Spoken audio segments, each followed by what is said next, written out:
gentlemen, wherever you are watching us from this Pop TV Africa, we are going to look at happening things. We just want to give you news clips, happenings around the world. Where, of course, we can see it everywhere that the Muslims are celebrating their Salah it's all over the world, in Iran, Damascus, Saudi Arabia, everywhere, Nigeria, them countries, where Islam is prominent today, celebrating. And there's a lot of things going on, even though in this part of the world, in Nigeria, we have a lot of issues bordering on the economy. We saw the high price on purchase of ram, the people are struggling to make sure that they can be able to afford the little they can. Well, that's a big congratulations to the Muslim world, all over the world,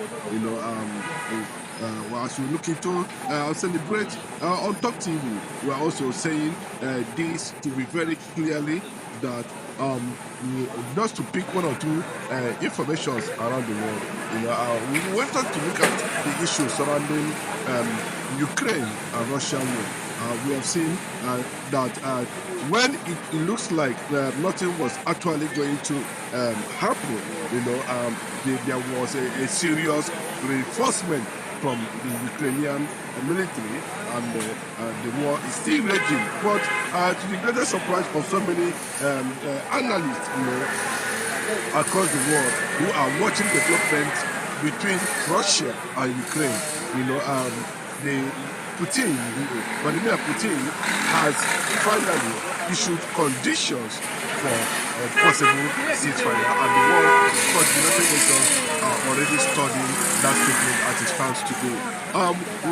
We have the issue of Hamas too, and Israel. The world is raging there, and Benjamin Netanyahu have shown a lot of strength, trying to unravel the mystery of October 7, when Hamas invaded the city of Israel and killed over 3,000 Israelis. The world is still amazed, and the war is still raging. The last city the Israeli military has already invaded Rafah, and it's ongoing as I'm speaking to you. That's one of the developments, on the issue at the global scene. When coming to part of this world, we are glad to announce to you that Burkina Faso is experiencing a kind of revolution in all the segments of the economy. The economy in Burkina Faso currently now under Ibrahim Traore is booming. You can see the young military man is doing exceptionally well, closer to people, showing leadership, trying to make sure that everything works accordingly to the benefit of the people. That's a good one for the people. And a lot of people are saying, how I wish it was a civilian rule. But as it stands now, they said the best military rule or the worst military rule. No matter how you want to, carve out the phrase at the end of the day, we still believe that he's going to return democracy to that country at the end of the day after he has finished revolutionizing Burkina Faso and putting some certain foundation on ground for a better country ahead. And coming to Nigeria, of course, we are witnessing a lot of developments because we just came out from the June 12th where Abiola was celebrated, Abiola Day. We remember what transpired, how that the previous election was annulled by the then military, junta, so to say. And we also look at the developments and the transformation that led it to become the Democracy Day, as Nigerian system will term it. And we'll see how the president, talking about Bola Ahmed Tinubu, finally did to Dabale, that kind of style of Dabale. He tried to tell you that falling, there's different types of falling, but the one that he gets himself into was not falling or mistake per se. It was a double according to the Mr. President. Funny enough, a lot of people see it as a kind of mediocrity, that kind of statement.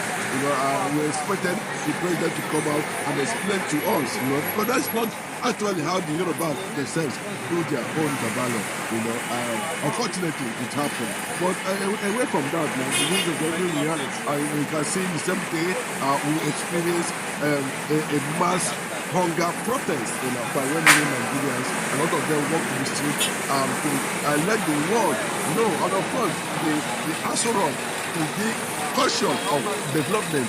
We are hitting over close to 40% now in inflation rise, which is a very alarming rate. It's in a very alarming rate. And Nigeria is not taking the hunger strike might ignite a kind of revolution, just like what happened in France so many decades ago, where hunger led to the revolution of what they call, I think Napoleon, if I can remember, I don't know the name of them as a standpoint, but it was quite a good revolution that transformed France at the end of the day. But here in Nigeria, the youth are looking, are gearing up, are having different, everything is bottled itself. There is a bottle of anger growing up, that can explode any moment, any day, cause of bad leadership, bad government policies that have ceased not to transform Nigerians, to the dividends of democracy.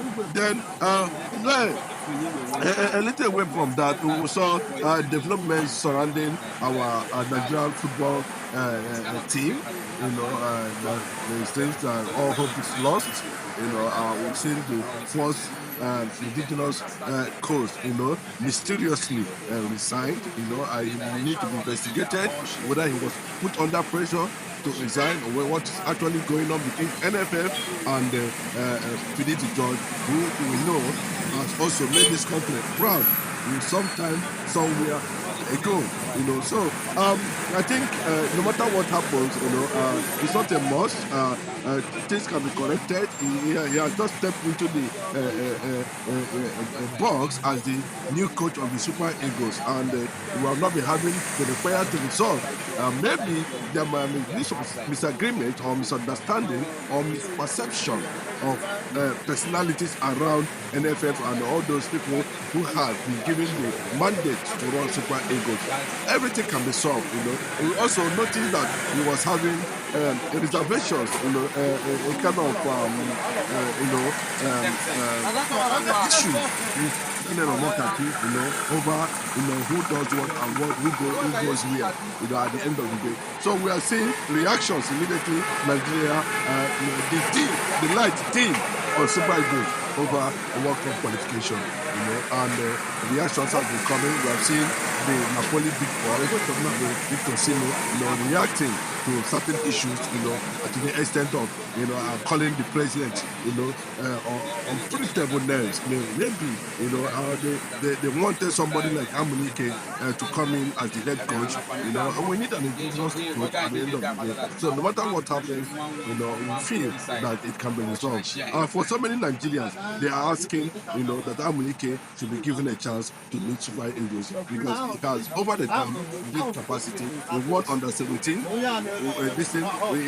Most of the players that are plying their trade in Europe today are players, discovered under Amunike as a player. So it's left for the NFF to decide. No sentiment about it. Football is about pleasure and business. Thank you very much.